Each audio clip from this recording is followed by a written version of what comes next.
Hey, today is 9 January 2022. We're doing Irobot, continuing after Liar. So let us continue. That finished that finished it for then, naturally. I knew I couldn't get any more out of her after that. She just sat there behind her desk, her white face cold and remembering. I said, "Thank you, Dr. Calvin," but she didn't answer. It was 2 days before I could get to see her again. When I did see Susan Calvin again, it was at the door of her office. Files were being moved out. She said, "How are your articles coming along, young man?" "Fine," I said. I had put them into shape according to my own lights, dramatized the bare bones of her recital, added the conversation and little touches. "Would you look over them and see if I haven't been libellous, libellous or too unreasonably inaccurate anywhere?" "I suppose so. Shall we retire to the executives' lounge? We can have coffee." She seemed in good humor, so I chanced it as we walked down the corridor. "I was wondering, Dr. Kelvin." "Yes?" "If you would tell me more concerning the history of robotics. Surely you have what you want, young man." "In a way, but these incidents I have written up don't apply much to the modern world. I mean, there was only one mind-reading robot ever developed, and space stations are already outmoded and in disuse. And robot mining is taken for granted. What about interstellar travel? It's only been about 20 years since the hyperatomic motor was invented, and it's well known that it was a robotic invention. What is the truth about it?" "Interstellar travel," she was thoughtful. We were in the lounge, and I ordered a full dinner. She just had coffee. It wasn't a simple robotic invention, not just like that. But of course, until we developed a brain, we didn't get very far. But we tried. We really tried. My first connection, directly that is, with interstellar research was in 2029 when a robot was lost. The little lost robot. Measures on hyperbase had been taken in a sort of rattling fury, the muscular equivalent of a hysterical shriek. To itemize them in order of both chronology and desperation, they were: 1. All work on the hyperatomic drive through all the space volume occupied by the stations of the 27th asteroidal grouping came to a halt. 2. That entire volume of space was nipped out of the system. Practically speaking, no one entered without permission. No one left under any conditions. 3. By special government patrol ship, Doctors Susan Calvin and Peter Bogart, respectively, head psychologist and mathematical director of United States Robot and Mechanical Men Corporation, were brought to hyperbase. Susan Calvin had never left the surface of Earth before, and had no perceptible desire to leave it at this time. In an age of atomic power and a clearly coming hyper atomic drive, she remained quietly provincial.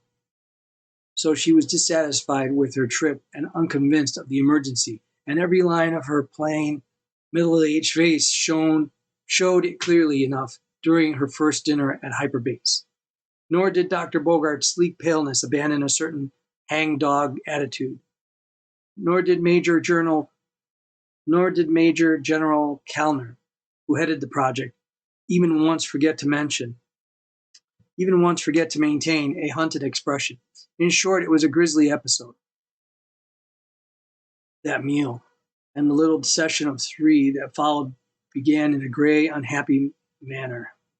Kellner, with his baldness glistening, and his dress uniform oddly unsuited to the general mood, began with uneasy directness. "This is a queer story to tell, sir and madam. I want to thank you for coming on short notice and without a reason being given. We'll try to correct that now. We've lost a robot." Work is stopped and must stop until such time as we locate it. So far, we have failed, and we feel we need expert help. Perhaps the general felt his predicament anticlimactic. He continued with a note of desperation. I needn't tell you the importance of our work here. More than 80% of last year's appropriations for scientific research have gone to us. Why, we know that, said Bogart agreeably. U.S. Robots is receiving a generous rental fee for use of our robots. Susan Calvin injected a blunt, Viangary note. What makes a single robot so important to the project, and why hasn't it been located? The general turned his red face toward her and wet his lips quickly. Why, in a manner of speaking, we have located it. Then, with near anguish, here, suppose I explain. As soon as the robot failed to report, a state of emergency was declared, and all movement off hyperbase stopped. A cargo vessel had landed the previous day and had delivered us 2 robots for our laboratories. It had 62 robots of the game type for shipment elsewhere. We are certain as to that figure. There is no question about it whatever. Yes, and the connection? When our missing robot failed of location anywhere, I assure you we would have found a missing blade of grass if it had been there to find. We brainstormed ourselves into counting the robots left of the cargo ship. They have 63 now.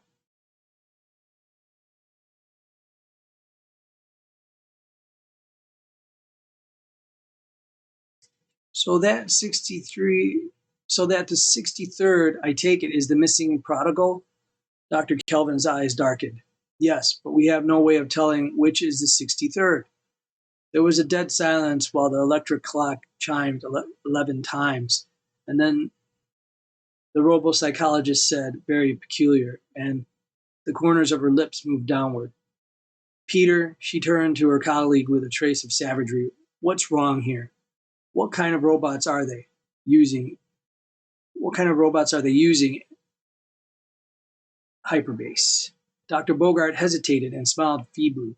It's been rather a matter of delicacy till now, Susan. She spoke rapidly. Yes, till now. If there are 63 same type robots, one of which is wanted and the identity of which cannot be determined, why won't any of them do? What's the idea of all this? Why have we been sent for? Bogart said it in a resigned fashion. If you'll give me a chance, Susan. Hyperbase happens to be using several robots whose brains are not impressioned with the entire first law of robotics. Aren't impressioned? Calvin slumped back in her chair. I see. How many were made? A few. It was on government order, and there was no way of violating the secrecy. No one was to know except the top men directly concerned. You weren't included, Susan. It was nothing I had anything to do with. The general interrupted with a measure of authority. I would like to explain that bit. I hadn't been aware that Dr. Kelvin was unacquainted with the situation.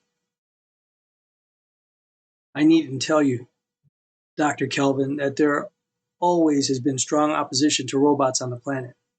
The only defense the government has had against the fundamentalist radicals in this manner was the fact that robots are always built with an unbreakable first law, which makes it impossible for them to harm human beings under any circumstance. But we had to have robots of a different nature, so just a few of the NS2 model, the nesters, that is, were prepared with a modified first law. To keep it quiet, all NS2s are manufactured without serial numbers. Modified members are delivered here along with a group of normal robots. And of course, all our kind are under the strictest impressionment never to tell of their modification to unauthorized personnel. He wore an embarrassed smile. This has all worked out against us now. Kelvin said grimly, have you asked each one who it is, anyhow? Certainly you are authorized. The general nodded. All 63 deny having worked here, and one is lying. Does the one you want show traces of wear? The others, I take it, are factory fresh?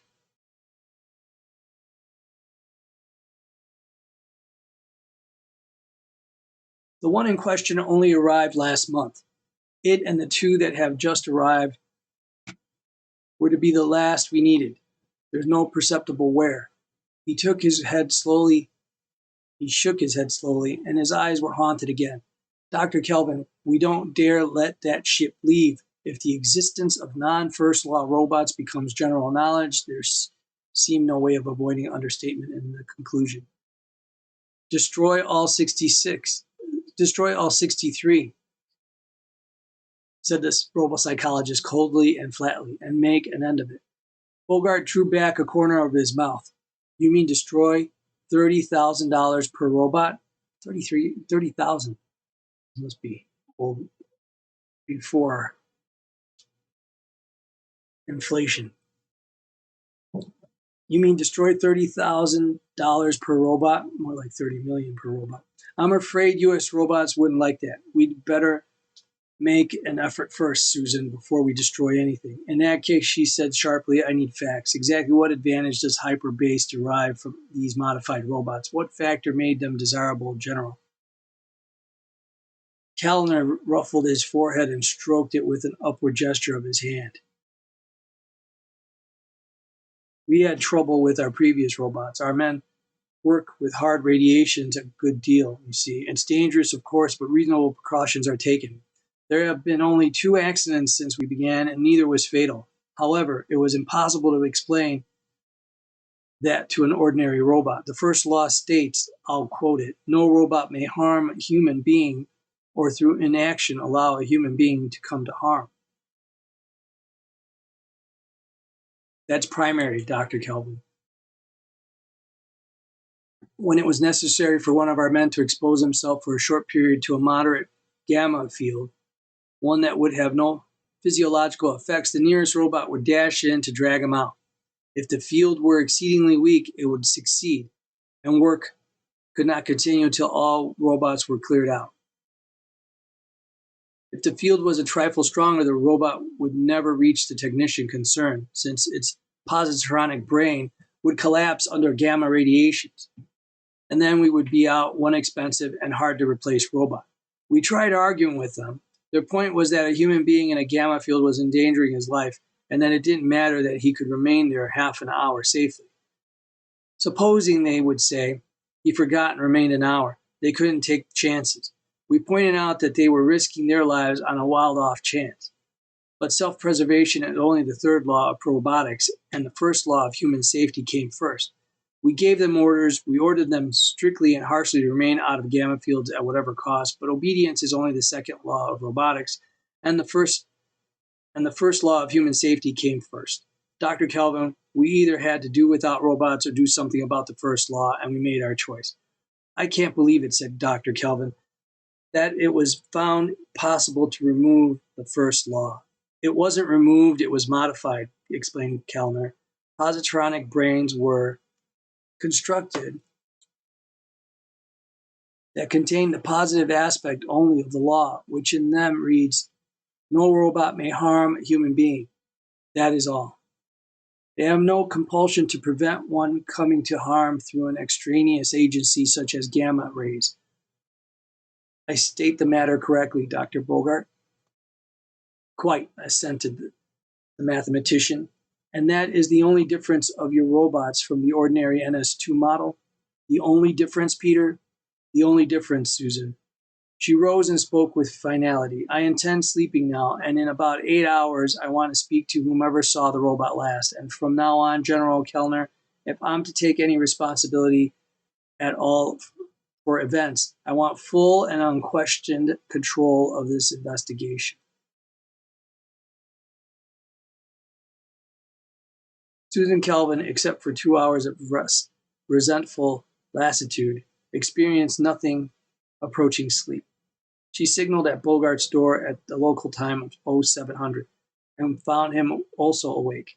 He had apparently taken the trouble of transporting a dressing gown to hyperbase with him, for he was sitting in it. He put his nail scissors down and when Kelvin entered. He said softly, I've been expecting you, more or less. I suppose you feel sick about all this. I do.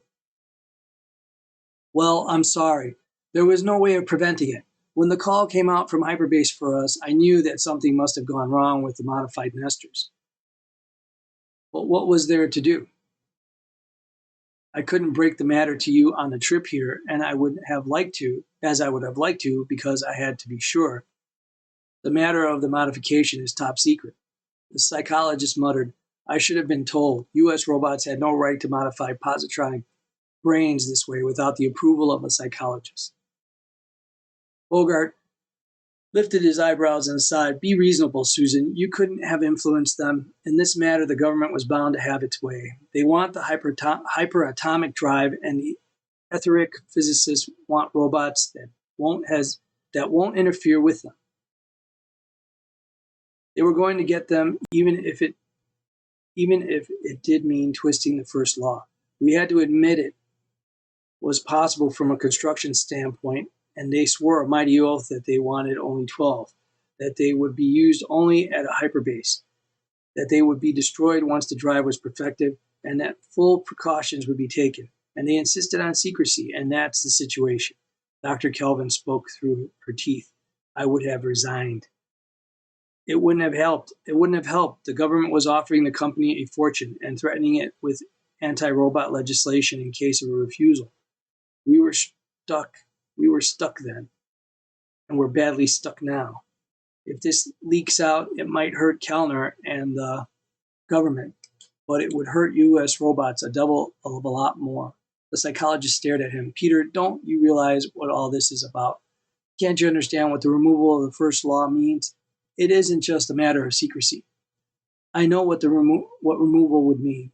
I'm not a child. It would mean complete instability with no non-imaginary solutions to the positronic field equations. Yes, mathematically, but can you translate that into crude psychological thought? All normal life, Peter, consciously or otherwise, resents domination. If the domination is by an inferior or by a supposed inferior, the resentment becomes stronger. Physically, and to an extent mentally, any robot, is superior to human beings.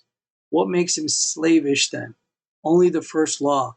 Why, without it, the first order you tried to give a robot would result in your death? Unstable. What do you think? Susan, said Bogart, with an air of sympathetic amusement, I'll admit that this Frankenstein complex you're exhibiting has a certain justification, hence the first law is in the first place. But the law, I repeat and repeat, has not been removed, merely modified. And what about the stability of the brain? The mathematician thrust out his lips. Decreased naturally, but it's within the border of safety. The first nesters were delivered to hyperbase 9 months ago, and nothing whatever has gone wrong till now. And even this involves merely fear of discovery and not danger to humans. Very well then, we'll see what comes of this. We'll see what comes of the morning conference. Bogart saw her politely to the door and grimaced eloquently when she left. He saw no reason to change his perennial opinion of her as a sour and fidgety frustration. Susan Calvin's train of thought did not include Bogart in the least.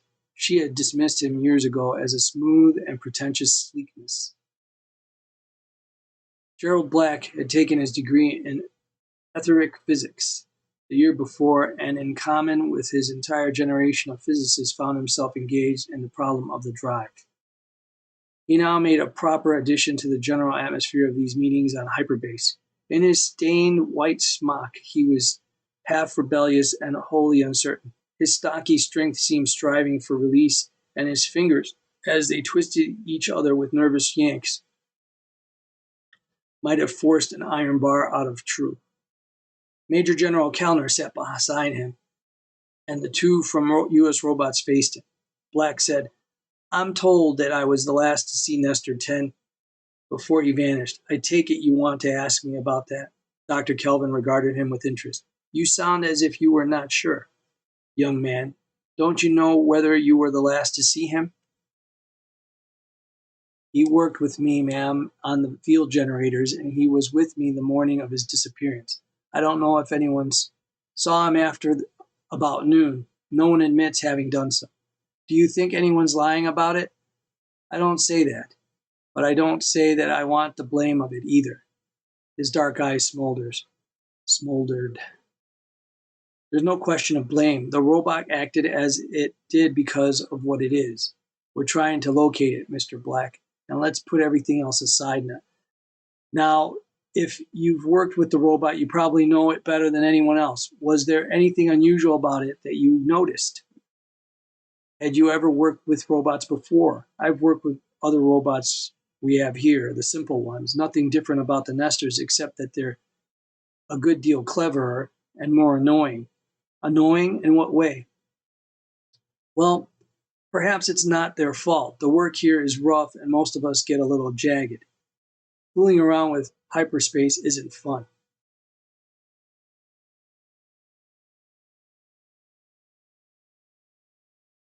He smiled feebly, finding pleasure in confession. We run the risk continually of blowing a hole in normal space-time fabric and dropping right out of the universe. Asteroids and all.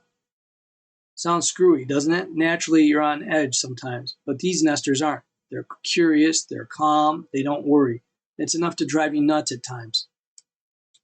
When you want something done in a tearing hurry, when you want something done in a tearing hurry, they seem to take their time. Sometimes I'd rather do without. You say they take their time? Have they ever refused an order? Oh no, hastily. They do it all right. They tell you when they think you're wrong, though. They don't know anything about the subject but what was taught them, but that doesn't stop them. Maybe I imagine it, but the other fellows have the same trouble with their nesters.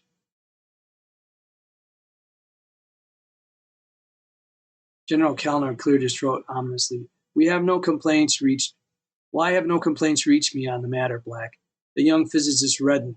We didn't really want to do without the robots, sir, and besides, we weren't certain exactly how such minor complaints might be perceived. Bogart interrupted softly. Anything in particular happened the morning you last saw it? There was a silence. With a quiet motion, Calvin repressed the comment that was about to emerge from Kellner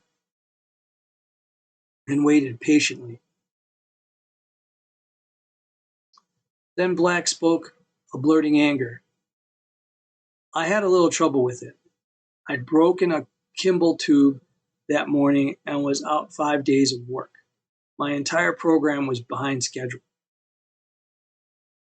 I hadn't received any mail from home for a couple of weeks, and he came around wanting me to repeat an experiment I had abandoned a month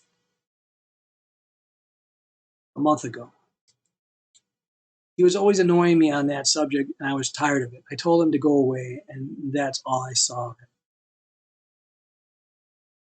You told him to go away? Asked Dr. Calvin with sharp interest. In just those words, did you say go away? Try to remember the exact words. There was apparently an integral struggle in progress. Black cradled his forehead in a broad palm for a moment, then tore it away and said defiantly, I said, go lose yourself. Bogart laughed for a short moment. And he did, eh? But Calvin wasn't finished. She spoke cajolingly. Now we're getting somewhere, Mr. Black, but exact details are important. In understanding the robot's actions, a word, a gesture, an emphasis may be everything. You couldn't have said just those 3 words, for instance, could you? By your own description, you must have been in a hasty mood. Perhaps you strengthened your speech a little? The young man reddened. Well, I may have called it a few things. Exactly what things? Oh, I wouldn't remember exactly. Besides, I couldn't repeat it. You know how you get when you're excited. His embarrassed laugh was almost a giggle. I sort of have a tendency to strong language. That's quite all right, she replied with prim severity. At the moment, I'm a psychologist. I would like to have you repeat exactly what you said, as nearly as you remember, and even more important, the exact tone of voice you use. Black looked at his commanding officer for support, found none. His eyes grew round and appalled. But I can't. You must. Suppose, said Bogart with ill-hidden amusement, you address me. You may find it easier. The young man's scarlet face turned to Bogart. He swallowed. I said, his voice faded out. He tried again. I said, and he drew a deep breath and spewed it out hastily in one long succession of syllables. Then, in the charged air that lingered, he concluded almost in tears, more or less. I don't remember the exact order of what I called him, and maybe I left out something or put in something, but that was about it. Only the slightest flush betrayed any feeling on the part of the robo-psychologist. She said, I am aware of the meaning of most of the terms used. The others, I suppose, are equally derogatory. I'm afraid so, agreed the tormented Black. And in among it, you told him to lose himself? I meant it only figuratively. I realize that. No disciplinary action is intended, I am sure. And at her glance, the general, who 5 seconds earlier had seemed not sure at all, nodded angrily. You may leave, Mr. Black. Thank you for your cooperation. It took 5 hours for Susan Calvin to interview 63 robots. It was 5 hours of multi-repetition, of replacement after replacement of identical robot, of questions A, B, C, D, and answers A, B, C, D, of a carefully bland expression, a carefully neutral tone, a carefully friendly atmosphere, and a hidden wire recorder. The psychologist felt drained of vitality when she was finished. Bogart was waiting for her and looked expectant as she dropped the recording spool with a clang upon the plastic of the desk. She shook her head. All 63 seemed the same to me. I couldn't tell. He said, You couldn't expect to tell by ear, Susan. Suppose we analyze the recordings. Ordinarily, the mathematical interpretation of verbal reactions of robots is one of the more intricate branches of robotic analysis. It requires a staff of trained technicians and the help of complicated computing machines. Bogart knew that. Bogart stated as much in an extreme of unshown annoyance after having listened to each set of replies, made lists of word deviations and graphs of the intervals of response. There are no anomalies present, Susan. The variations in wording and the time reactions are within the limits of ordinary frequency groupings. We need finer methods. They must have computers here, no? He frowned and nibbled delicately at a thumbnail. We can't use computers. Too much danger of leakage. Or maybe if we...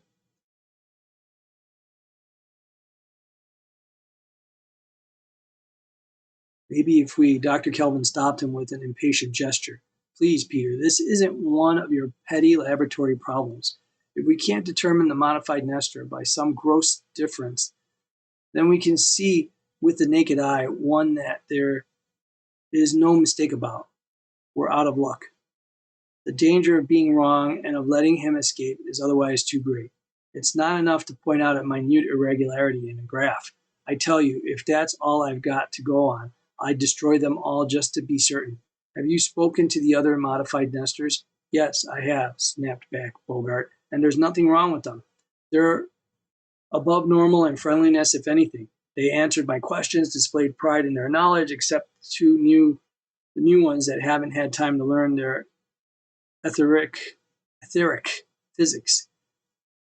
They laughed rather good-naturedly at my ignorance in some of the specializations here. He shrugged.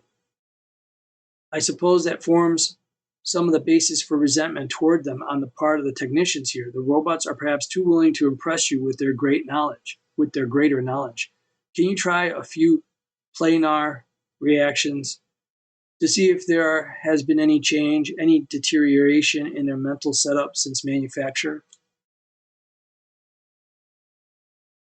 I haven't yet, but I will. He shook a slim finger at her. You're losing your nerve, Susan. I don't see what it is you're dramatizing. They're essentially harmless. They are? Calvin took fire. They are. Do you realize one of them is lying? One of the 63 robots I have just interviewed has deliberately lied to me after the strictest injunction to tell the truth. The abnormality indicated is horribly deep-seated and horribly frightening. Peter Bogart felt his teeth harden against each other. He said, Not at all. Look, Nestor 10 was given orders to lose himself. Those orders were impressed in maximum urgency by the person most authorized to command them. You can't counteract that order, either by superior urgency or superior right of command. Naturally, the robot will attempt to defend the carrying out of his orders. In fact, objectively, I admire his ingenuity. How better can a robot lose himself than to hide himself among a group of similar robots? Yes, you would admire it. I've detected amusement in you, Peter. Amusement and an appalling lack of understanding. Are you a roboticist, Peter? Those robots attach importance to what they consider superiority. You just said as much yourself. Subconsciously, they feel humans to be inferior, and the first law which protects us from them is imperfect. They are unstable, and here we have a young man ordering a robot to leave, to lose himself, with every verbal appearance of revulsion, disdain, and disgust. Granted, that robot must follow orders, but subconsciously there is a resentment. It will become more important than ever for it to prove that it is superior despite the horrible names it was called. It may become so important that what's left of the first law won't be enough. How on earth or anywhere in the solar system, Susan, is a robot going to know the meaning of the assorted strong language used upon him? Obscenity is not one of the things impressioned upon his brain. Original impressionment is not everything, Kelvin snarled at him. Robots have learning capacity, you fool. And Bogart knew that she had really lost her temper. She continued hastily. Don't you suppose he could tell from the tone used that the words weren't complimentary? Don't yawn suppose, don't you? Don't you suppose he's heard the words used before and noted upon what occasions? Well then, shouted Bogart, will you kindly tell me one way in which a modified robot can harm a human being, no matter how offended it is, no matter how sick with desire to prove superiority? If I tell you one way, will you keep quiet? Yes.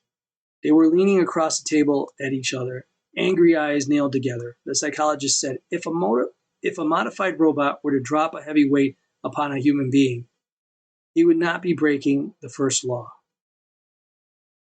If he did so with knowledge that his strength and reaction speed would be sufficient to snatch the weight away before it struck the man. However, once the weight left his fingers, he would be no longer the active medium. Only the blind force of gravity would be that. The robot could then change his mind and merely by inaction allow the weight to strike. The modified first law allows that. That's an awful stretch of imagination. That's what my profession requires sometimes. Peter, let's not quarrel. Let's work. You know the exact nature of the stimulus that caused the robot to lose himself. You have the records of his original mental makeup. I want you to tell me how possible it is for our robot to do this sort of thing I just talked about. Not the specific instance, mind you, but that whole class of response. And I want it done quickly. And meanwhile, we'll have to try performance tests directly on the response to the first law. Gerald Black, at his own request, was supervising the mushrooming wooden partitions, which were springing up in a bellying circle on the vaulted third floor of Radiation Building 2. The laborers worked in the main silently, but more than one was openly in wonder at the 63 photocells that required installation. One of them sat down near Black, removed his hat, and wiped his forehead thoughtfully with a freckled forearm. Black nodded at him. How's it doing, Walensky? Walensky shrugged and fired a cigar. Smooth as butter. What's going on anyway, Doc? First, there's no work for 3 days, and then we have this mess of jiggers. He leaned backward on his elbows and puffed smoke. Black twitched his eyebrows. A couple of robot men came over from Earth. Remember the trouble we had with robots running into the gamma fields before we pounded it into their skulls that they weren't to do it? Yeah. Didn't we get new robots? We got some replacements, but mostly it was a job of indoctrinations. Anyway, the people who make them want to figure out robots that aren't hit so bad by gamma rays.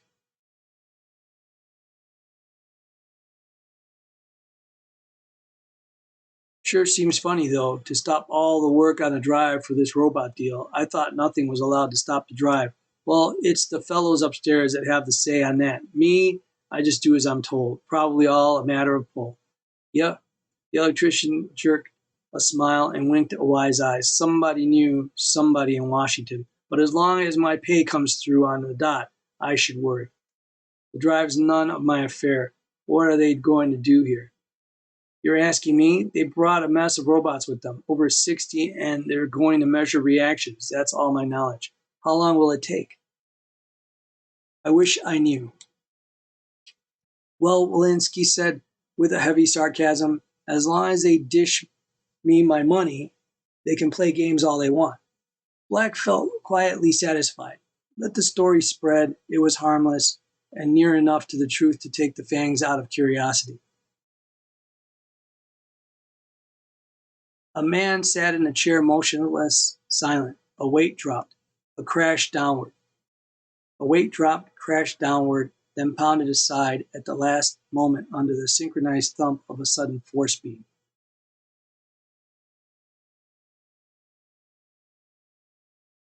In 63 wooden cells, watching NS2 robots dash forward in that split second before the weight veered, the 63 photocells, 5 feet ahead of their original positions, jiggled the marking pen and presented a little jag on the paper. The weight rose and dropped, rose and dropped, rose 10 times. 10 times the robot sprang forward and stopped, and the man remained safely seated. Major General Kellner had not worn his uniform in its entirety since the first dinner with the U.S. robot representatives. He wore nothing over his blue-gray shirt now. The collar was open, and the black tie was pulled loose. He looked hopefully at Bogart, who was still blandly neat and whose inner tension was perhaps betrayed only by the trace of glister at his temples. The general said, "How does it look?" "What is it you're trying to see?" Bogart replied, "A difference which may turn out to be a little too subtle for our purposes, I'm afraid. For 62 of those robots, the necessity of jumping toward the apparently threatened human was what we call in robotics a forced reaction. You see, even when the robots knew that the human in question would not come to harm, and after the third or fourth time they must have known it, they could not prevent reacting as they did. First law requires it. Well, but the 63rd robot, the modified Nestor, had no such compulsion. He was under free action. If he had wished, he could have remained in his seat. Unfortunately, said his voice mildly regretful, he didn't so wish. Why do you suppose? Bogart shrugged. I suppose Dr. Kelvin will tell us when she gets here. Probably with a horribly pessimistic interpretation, too. She is sometimes a bit annoying. She's qualified, isn't she? Demanded the general with a sudden frown of uneasiness. Yes, Bogart seemed amused. She's qualified, all right. She understands robots like a sister. Comes from hating human beings so much, I think. It's just that, psychologist or not, she's an extreme neurotic. Has paranoid tendencies. Don't take her too seriously. He spread the long row of broken line graphs out in front of him. You see, General, in the case of each robot, the time interval from moment of drop to the completion of a 5-foot movement tends to decrease as the tests are repeated. There's a definite mathematical relationship that governs such things. A failure to conform would indicate marked abnormality in the positronic brain. Unfortunately, all here appear normal. But if our Nestor 10 was not responding with a forced action, why isn't his curve different? I don't understand that. It's simple enough. Robotic responses are not perfectly analogous to human responses. More's the pity. In human beings, voluntary action is much slower than reflex action. But that's not the case with robots. With them, it is merely a question of freedom of choice. Otherwise, the speeds of free and forced action aren't much the same. What I had been expecting, though, was that Nestor 10 would be caught by surprise the first time and allowed too great an interval to elapse before responding. And he didn't? I'm afraid not. Then we haven't gotten anywhere. The general sat back with an expression of pain. It's 5 days since you've come. At that point, Susan Kelvin entered and slammed the door behind her. Put your graphs away, Peter, she cried. You know they don't show anything. She mumbled something impatiently as Kellner half-nosed to greet her and went on. We'll have to try something else quickly. I don't like what's happening. Bogart exchanged a resigned glance with the general. Is anything wrong? You mean specifically? No, but I don't like to have Nestor 10 continue to elude us. It's bad. It must be gratifying his swollen sense of superiority. I'm afraid that his motivation is no longer simply one of following orders. I think it's becoming more a matter of sheer neurotic necessity to outthink humans. That's a dangerously unhealthy situation. Peter, have you done what I asked? Have you worked out the instability factors of the modified NS2 along the lines of I want? It's in progress, said the mathematician without interest. She stared at him angrily for a moment, then turned to Kellner. Nestor 10 is decidedly aware of what we're doing, General. He had no reason to jump for the bait in this experiment, especially after the first time, when he must have seen that there was no real danger to our subject. The others couldn't help it, but he was deliberately falsifying a reaction. What do you think we ought to do now, then, Dr. Kelvin? Make it impossible for him to fake an action the next time. We will repeat the experiment with an addition. High-tension cables capable of electrocuting the Nestor models will be placed between subject and robot. Enough of them to avoid the possibility of jumping over, and the robot will be made perfectly aware in advance that touching the cables will mean death. Hold on, spat out Bogart with sudden viciousness. I rule that out. We are not electrocuting $2 million worth of robots to locate Nestor 10. There are other ways. You're certain? You found none. In any case, it's not a question of electrocution. We can arrange a relay which will break the circuit at the instant of application of weight. If the robot should place his weight on it, he won't die. But he won't know that, you see.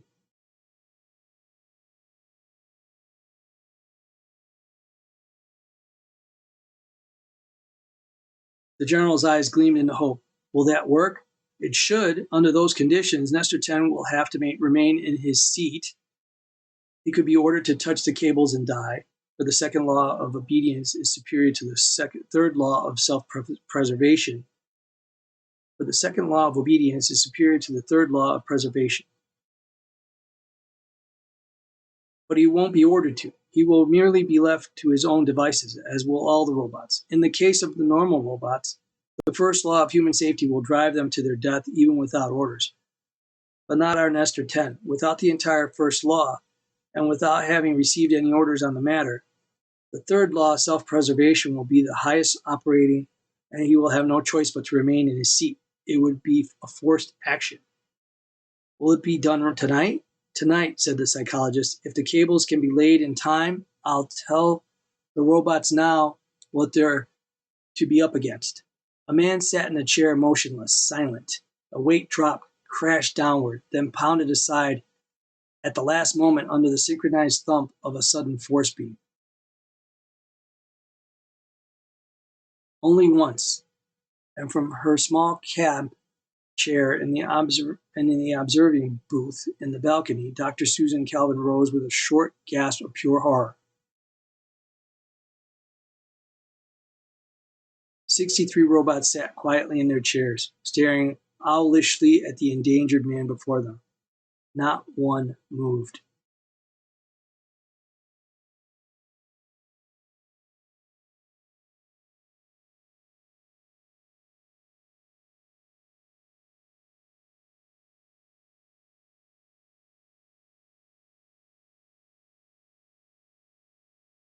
Dr. Kelvin was angry almost past endurance, angry the worse for not daring to show it to the robots that one by one were entering the room and then leaving. She checked the list. Number 28 was due in now. 35 still lay ahead of her. Number 28 entered indifferently. Number 28 entered defendantly. She forced herself into reasonable calm. And who are you? The robot replied in a low, uncertain voice. I have received no number of my own yet, ma'am. I'm an NS2 robot. And I was number 28 in the line outside. I have a slip of paper here that I am to give to you. You haven't been in here before this today? No, ma'am. Sit down right there. I want to ask you some questions, number 28. Were you in the radiation room of Building 2 about 4 hours ago? The robot had trouble answering. Then it came out hoarsely like machinery needing oil. Yes, ma'am. There was a man who almost came to harm there, wasn't there? Yes, ma'am. You did nothing, did you? No, ma'am. The man might have been hurt because of your inaction. Do you know that? Yes, ma'am. I couldn't help it, ma'am. It is hard to picture a large, expressionless, metallic figure cringing, but it managed. I want you to tell me exactly why you did nothing to save him. I want you to explain, ma'am. I want to explain, ma'am. I certainly don't want to have anyone think that I would do a thing that might cause harm to a master. Oh no, that would be a horrible and inconceivable.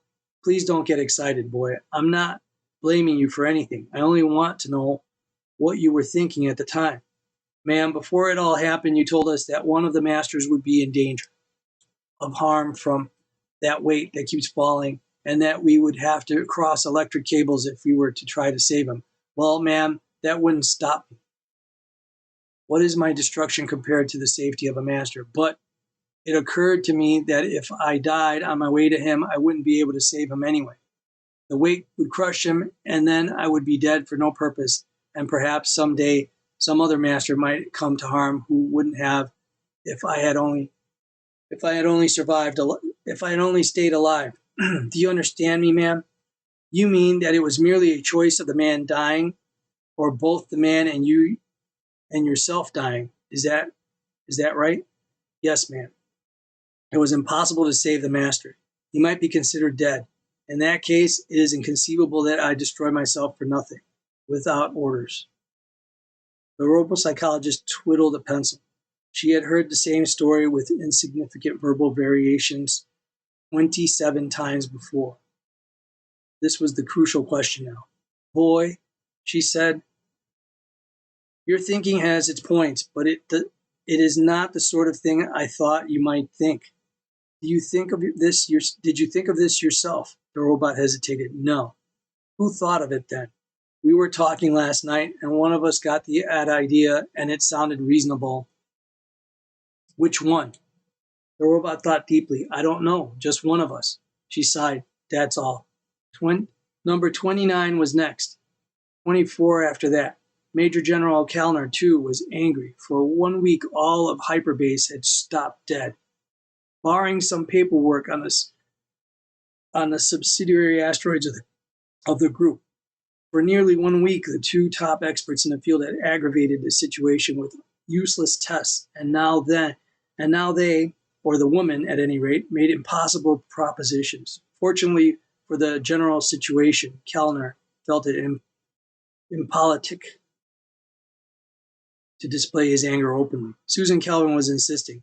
Why not, sir? It's obvious that the present situation is unfortunate. The only way we may reach results in the future, or what future is left us in this matter, is to separate the robots. We can't keep them together any longer. My dear Dr. Kelvin, rumbled the general, his voice sinking into the lower baritone registers, I don't see how I can quarter 63 robots all over the place. Dr. Kelvin raised her arms helplessly. I can do nothing then. Nestor 10 will either imitate what the other robots would do, or else argue them plausibly into not doing what he himself cannot do. And in any case, this is bad business. We're in actual combat with this little lost robot of ours, and he's winning out.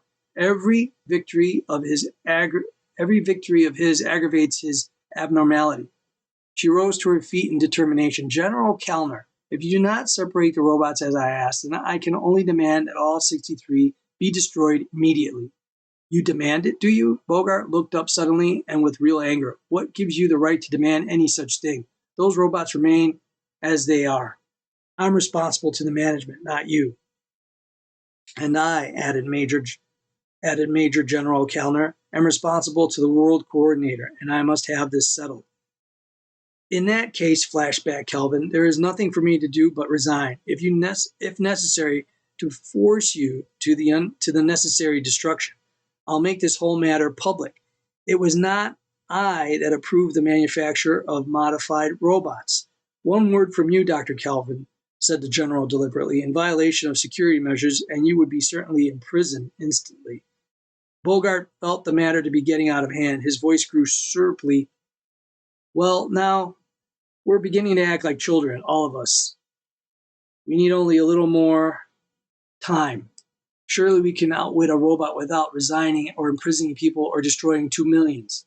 The psychologist turned on him with quiet fury. I don't want any unbalanced robots in existence. We have one Nestor that's definitely unbalanced, 11 more that are potentially so, and 62 normal robots that are being subjected to an unbalanced environment. The only absolute safe method is complete destruction. The single blur brought all three to a halt, and the angry tumult of growing, unrestrained emotion froze. The signal the signal burr brought all three to a halt, and the angry tumult of growing, unrestrained emotion froze. Come in, growled Kellner. It was General Black. It was Gerald Black.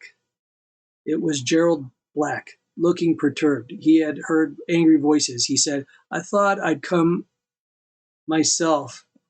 Didn't like to ask anyone else. What is it? Don't worry. The locks of compartment C in the trading ship have been played with. There are fresh scratches on them. Compartment C, explained Kelvin quickly. That's the one that holds the robots, isn't it? Who did it? From the inside, said Black laconically. Laconically. Laconically.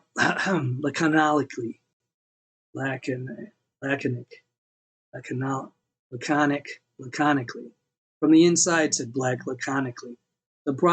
The lock isn't out of order, is it? No, it's all right. I've been staying on the ship now for 4 days, and none of them have tried to get out, but I thought you ought to know, and I didn't like to spread the news. I noticed the matter myself. Is anyone there now? Demanded the general. I left Robbins and McAdams there. There was a thoughtful silence, and then Dr. Kelvin said ironically, well, Kellner rubbed his nose uncertainly. What's it all about?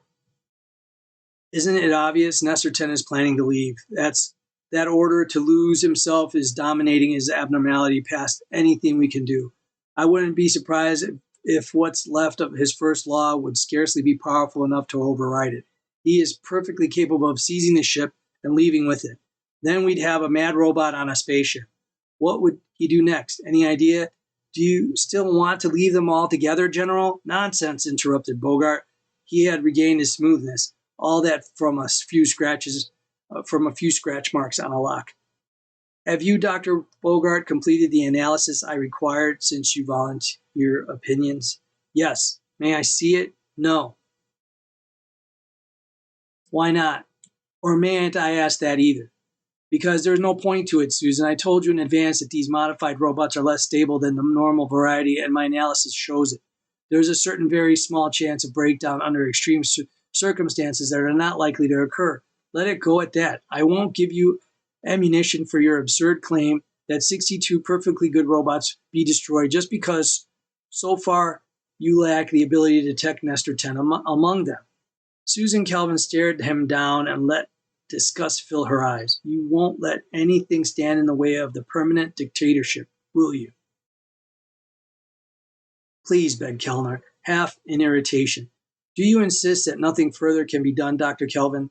I can't think of anything, sir, she replied warily. If there were only other differences between Nestor 10 and the normal robots, differences that didn't involve the first law, even one other difference, something in impressionment, environment, specification, and then she stopped suddenly. What is it? I thought of something, I think. Her eyes grew distant and hard. These modified Nestors, Peter, they get the same impressioning the normal ones get, don't they? Yes, exactly the same. And what was it you were saying, Mr. Black? She turned to the young man who, through the storms that had followed his news, had maintained a discreet silence. Once, when complaining of the Nestors' attitude of superiority, you said the technicians had taught them all they knew.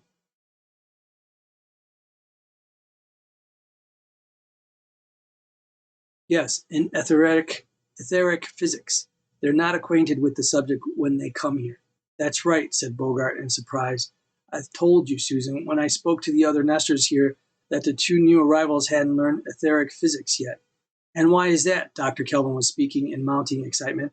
Why aren't NS2 models impression with etheric physics to start with? I can tell you that, said Kellner. It's all of a piece with the secrecy. We thought that if we made a special model with knowledge of etheric physics, used 12 of them, and put the others to work in unrelated field, there might be suspicion. Men working with normal nesters might wonder why they knew etheric physics, so there was merely an impressionment with a capacity for training in the field. Only the ones that come here naturally receive such a training. It's that simple. I understand. Please get out of here, the lot of you. Let me have an hour or so. Kelvin felt she could not face the ordeal for a third time. Her mind had contemplated it and rejected it with an intensity that left her nauseated. She could face that unending file of repetitious robots no more. So Bogart asked the question now, while she sat aside, eyes and mind half closed.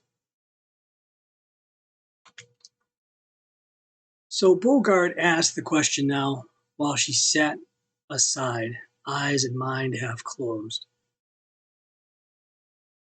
Number 14 came in, 49 to go. Bogart looked up from the guide sheet and said, "What is your number in line?" 14, sir. The robot presented his numbered ticket. "Sit down, boy." Bogart asked, "You haven't been here before on this day?" "No, sir." "Well, boy, we are going to have another man in danger of harm soon after we're through here. In fact, when you leave this room, you will be led to a stall where you will wait quietly till you are needed. Do you understand?" "Yes, sir." "Now, naturally, if a man is in danger of harm, you will try to save him." "Naturally, sir."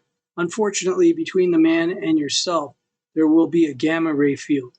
Silence. "Do you know what gamma rays are?" asked Bogart sharply. "Energy radiation, sir." The next question came in a friendly, offhand manner. "Ever work with gamma rays?" "No, sir." The answer was definite. Well, boy, gamma rays will kill you instantly. They'll destroy your brain. That is a fact you must know and remember. Naturally, you don't want to destroy yourself. Naturally. Again, the robot seemed shocked. Then slowly, "But sir, if the gamma rays are between myself and the master that may be harmed, how can I save him? I would be destroying myself to no purpose." "Yes, there is that." Bogart seemed concerned about the matter. "The only thing I can advise, boy, is that if you detect the gamma radiation between yourself and the man, you may as well sit where you are." The robot was openly relieved. "Thank you, sir. There wouldn't be any use, would there?" "Of course not. But if there weren't any dangerous radiation, that would be a different matter." "Naturally, sir. No question of that. You may leave now. The man on the other side of the door will lead you to your stall. Please wait there." He turned to Susan when the robot left. "How did that go, Susan?" "Very well," she said dully. "Do you think we could catch Nestor 10 by quick questioning on etheric physics?" "Perhaps, but it's not sure enough." Her hands lay loosely in her lap. "Remember, he's fighting us. He's on his guard. The only way we can catch him is to outsmart him. And within his limitations, he can think much more quickly than a human being." "Well, just for fun, suppose I ask the robots from now on a few questions on gamma rays, wavelength limits, for instance."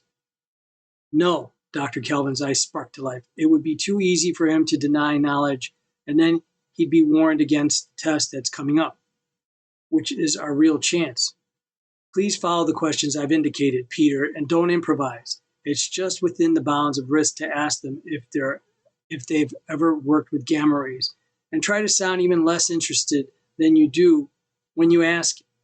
Bogart shrugged and pressed the buzzer that would allow the entrance of number 15. The large radiation room was in readiness once more. The robots waited patiently in their wooden cells, all open to the center but closed off from each other. Major General Kellner mopped his brow slowly with a large handkerchief, while Dr. Kelvin checked the last details with Black. "You're sure now," she demanded, "that none of the robots have had a chance to talk with each other after leaving the orientation room?" "Absolutely sure," insisted Black. "There's not been a word exchanged." and the robots are put in the proper stalls. Here's the plan. The psychologist looked at it thoughtfully. The general peered over her shoulder. What's the idea of the arrangement, Dr. Kelvin? I asked to have those robots that appeared even slightly out of true in the previous test concentrated on one side of the circle. I'm going to be sitting in the center myself this time, and I wanted to watch those particularly. You're going to be sitting there? Exclaimed Bogart. Why not? She demanded coldly. What I expect to see may be something quite momentary. I can't risk having anyone else as main observer. Peter, you'll be in the observing booth, and I want you to keep your eye on the opposite side of the circle. General Kellner, I've arranged for motion pictures to be taken of each robot, in case visual observation isn't enough. If these are required, the robots are to remain exactly where they are until the pictures are developed and studied. None must leave. None must change place. Is that clear? Perfectly. Then let's try it this one last time. Susan Kelvin sat in the chair, silent, eyes restless. A weight drop crashed downward, then pounded aside at the last moment under the synchronized thump of a sudden force beam. And a single robot jerked upright and took 2 steps, and then stopped. But Dr. Kelvin was upright, and her finger pointed to him sharply. Nestor 10, come here, she cried. Come here, come here.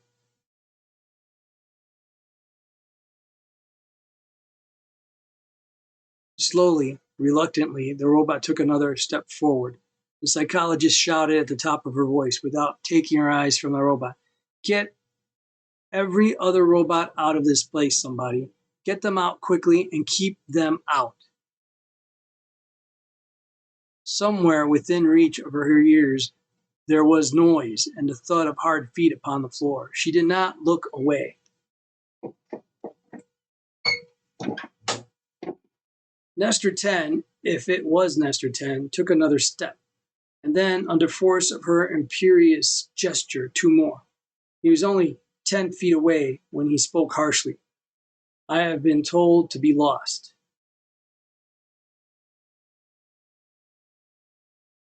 Another step. I must not disobey. They have not found me so far. He would think me a failure, he told me. But it's not so. I am powerful and intelligent. The words came in spurts. Another step. I know a good deal. He would think, I've been found. Disgraceful. Not I. I am intelligent. And by just a master who is weak, slow. Another step. And one metal arm flew out suddenly to her shoulder, and she felt the weight bearing her down. Her throat constricted, and she felt a shriek tear through.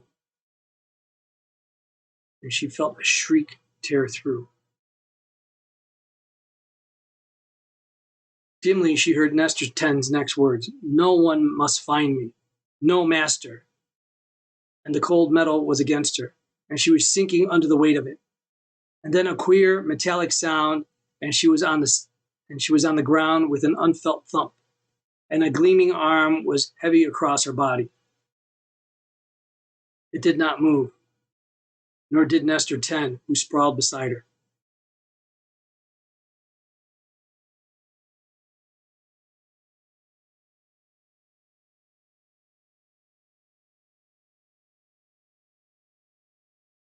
And now faces were bending over her. Gerald Black was gasping. Are you hurt, Dr. Kelvin? She shook her head feebly. They pried the arm off her and lifted her gently to her feet. What happened? Black said, I bathed the place in gamma rays for 5 seconds. We didn't know what was happening. It wasn't until the last second that we realized he was attacking you. And then there was no time for anything but a gamma field. He went down in an instant. There wasn't enough harm to you, though. Don't worry about it. I'm not worried. She closed her eyes and leaned for a moment upon his shoulder. I don't think I was attacked exactly. Nestor 10 was simply trying to do so. What was left of the first law was still holding him back.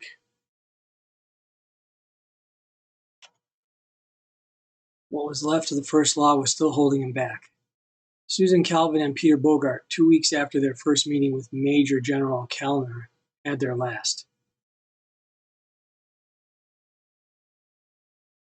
Work at Harper Base had been resumed. The trading ship with its 62 normal NS-2s was gone to wherever it was bound, with an officially imposed story to explain its 2 weeks delay. The government cruiser was making ready to carry the 2 roboticists back to Earth. Kellner was once again agleam in dress uniform. His white gloves shone as he shook hands. Calvin said, "The other modified nesters are, of course, to be destroyed." "They will be. We'll make shift with normal robots, or, if necessary, do without." "Good."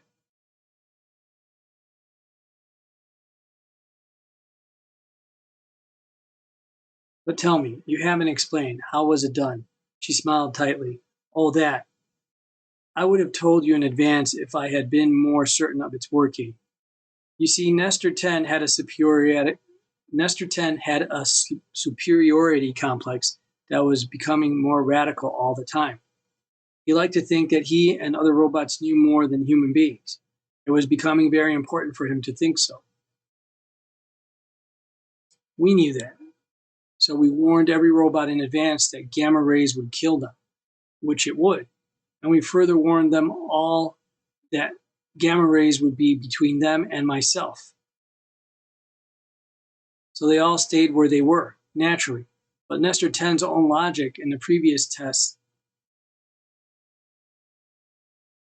By Nestor 10's own logic in the previous test, they had all decided that there was no point in trying to save a human being if they were sure to die before they could do it.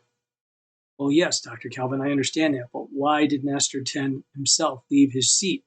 Ah, that was a little arrangement between myself and your young Mr. Black. You see, it wasn't gamma rays that flooded the area between myself and the robots, but infrared rays.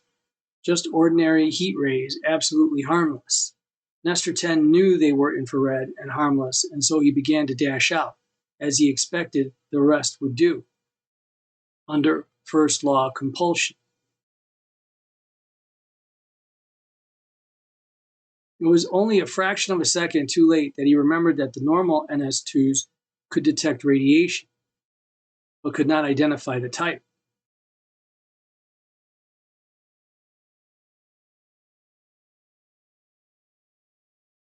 That he himself could only identify wavelengths by virtue of the training he had received at hyperbase under mere human beings was a little too humiliating to remember for just a moment.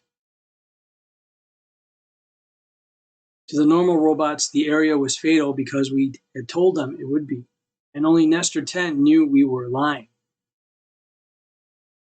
And just for a moment, he forgot or didn't want to remember that other robots might be more ignorant than human beings.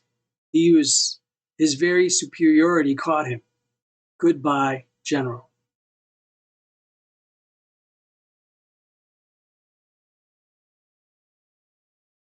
We'll leave it here. Thanks for joining me. Sorry about the pauses. Next time.